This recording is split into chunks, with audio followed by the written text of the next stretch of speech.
Hey everyone, Bruce Eckfeldt here. So I wanted to talk about budgeting. This is a key skill that every company, every leadership team needs. Unfortunately, not many leadership teams have. So if you want to learn more, stay tuned.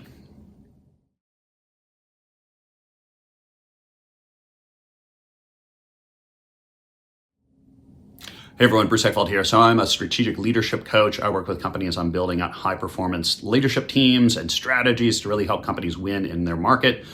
And budgeting is a key thing that I find all leadership teams, all companies need to be able to do well. And unfortunately, not many companies can do well. And it's a bit of an art. There's a bit of a science to it. I'm going to go through a couple of things that I find that all good kind of budgeting processes have. Hopefully, you're going to learn a little bit more. Let's get into it. So the first thing I find about budgeting, and if you're dealing with a project, an initiative, a program, first thing is making sure you have got clear success criteria. I find a lot of teams struggle with getting to a clear plan, a clear budget, because they really haven't decided what does success look like. So I always want to figure out, like, what is the definition of done? What is the definition of success? What are the measures of success? Do you have any success criteria? The more that you can do to really clarify the outcomes that you want, that's going to really help then drive everything else. It's going to help understand like what's going to work, what's not going to work, what's done look like, which is going to be key to any kind of project planning and project budgeting initiative. So making sure that you have success criteria is really an important step. So another thing that comes up related to success is, what is your return on investment? Right, so really understanding, like, what do you expect in terms of outcomes, right? So this could be financial return, could be time return, it could be quality, whatever they are. So understanding what is the return, how can you quantify that, ideally in some kind of monetary metric that allows you to understand, like, well, this is what we're going to put into the project, this is what we expect to get out of it, and what is our return, and over what kind of time frame, right? So those two factors are really key in understanding the financial performance of a project and initiative. Understanding return, what are the different factors, how are we going to measure that, how are we going to quantify that in terms of dollars, and then how do we measure that cycle, that return cycle in terms of time frame. Some cases it's going to be a very quick return, some cases it may take some time, and oftentimes time becomes the issue. It's like this may be a great project, a great initiative, it's going to reap us a huge amount of money in the future.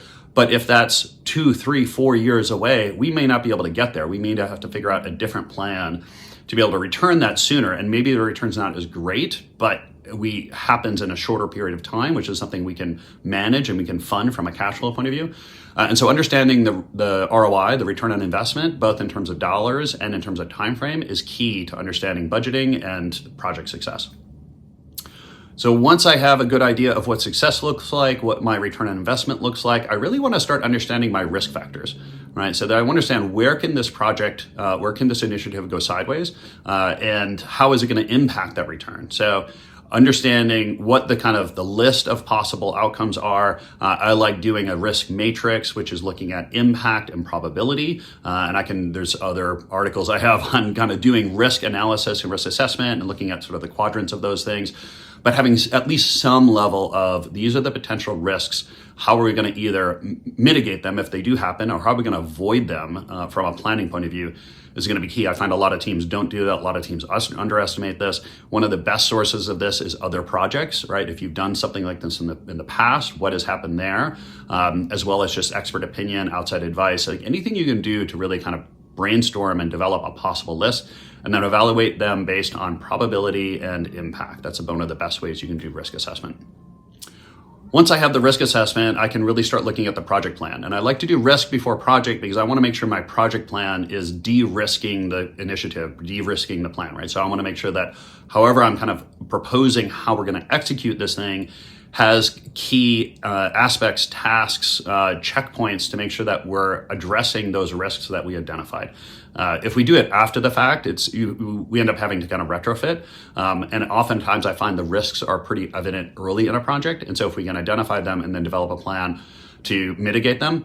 So this might be, let's do the high risk things first, right? This is a very lean, agile approach to things. Do the highest risk elements first, so that if it's true, if we're gonna run into that risk, now we haven't invested a whole lot of time and energy. We have a lot of space, time, energy, money to figure out how to replan or how we're gonna mitigate this thing. Or quite honestly, if we should continue with the project or not. Maybe we need to change the project, change the goals, the outcomes, the parameters just to something that is more reasonable is going to avoid that. So planning the project is really the next step, is figuring out the tasks, the dependencies. I love Gantt charts. I love PERT charts. They're all tools. I try not to rely on any one in too much detail. And I love being kind of iterative about this project, this approach.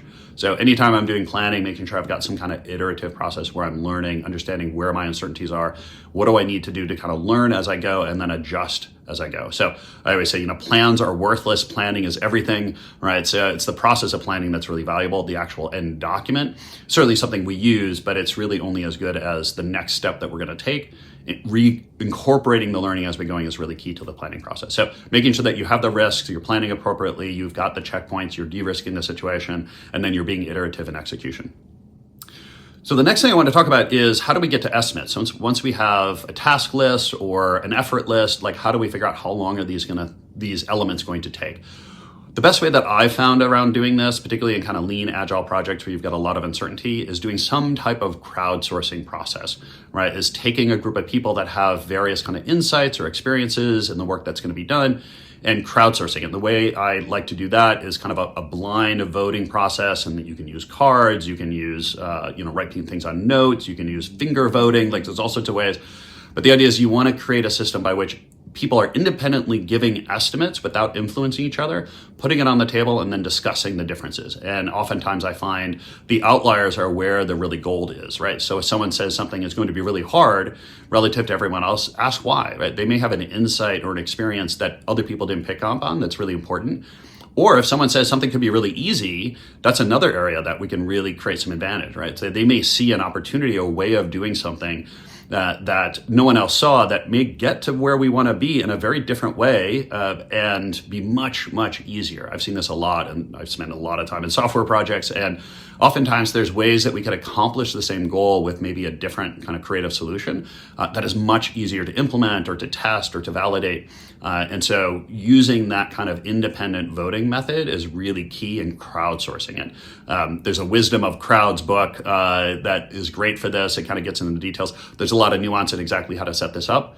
But if you can crowdsource things, you've got a lot of power. So the next piece about project planning, which is really hard but really important, is calculating contingencies. So the two things that I'd like to kind of impress upon teams when dealing with contingencies is, one, having them, is make sure that we've got contingencies in the project around certain aspects of our planning, about execution, about risks. And then I want to make sure that I'm putting contingencies separately at the end of the project. I don't want to put contingencies on a per task basis, right? This is basically I think it's the student law, the student theorem, which is that task will swell to take the time that's given to them. So if you give contingency on a task by task basis, they will take that time and we will chew up your contingency. Contingency needs to be separated from the project, needs to be controlled separately, and only released into the project when real things have happened, real issues have come up that require use of contingency, right? It's a really good practice, and it's a difficult but important practice to make sure that we have contingencies, but that we're isolating them, separating them from the project plan. We want the project plan to be the best scenario, the 80% case that we're looking for. And then when things go wrong, because things will go wrong, we can use our contingencies. But I want to use it at the end of the project, or I want to have it separated from the project, not baked into the project plan. So contingencies are really important, and using them appropriately is really key. So the last thing I want to bring up about project planning and project estimating is setting clear gates or decision points inside of a project. So oftentimes we're dealing with big projects that have a lot of uncertainty or complexity, maybe even could go down different paths.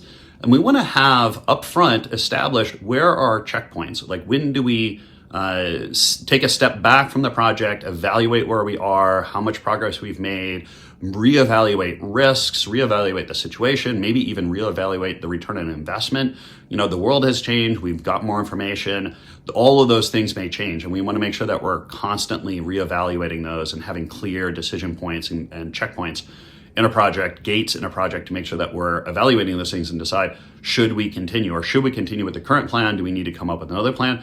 Or quite honestly, do we need to end this project, right? So all of those things are important steps to take. And oftentimes it's very clear, we can find clear breakpoints in the project to take a step back and ask those questions, get the right people involved.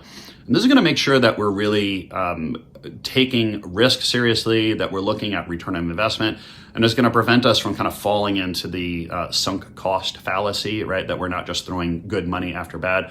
Sometimes projects don't work. Sometimes we need to start over. Sometimes we need to take a different path. Sometimes we just need to agree that we're not going to have the return we want, or this is not a good project. We need to find other initiatives, other projects that we can deploy our capital against. But making sure that we've got clear points is going to be really key. And having that decided up front is important, because it's hard when you're in the project, everything's going. It's hard to take a step back at that point. So baking it into the plan, setting it in the calendar, saying on this date, we are going to take a step back and have a formal review can be really key. Can avoid a lot of issues, can avoid a lot of these long projects that ultimately people knew should have been canceled a long time ago, but they just didn't have the process around it. Having these checkpoints are going to be really important. So those are some things that I talk to teams about in terms of project planning and budgeting. If you have any questions, reach out to me at bruce@eckfeldt.com or check out my website, eckfeldt.com. Find out more about what I do with teams and strategy and developing high-performance leadership teams. A lot of great content that I have on Inc. as well, if you're curious. Again, email me, bruce@eckfeldt.com. If you have any questions, check out my website. I'm curious to talk to you and learn some more.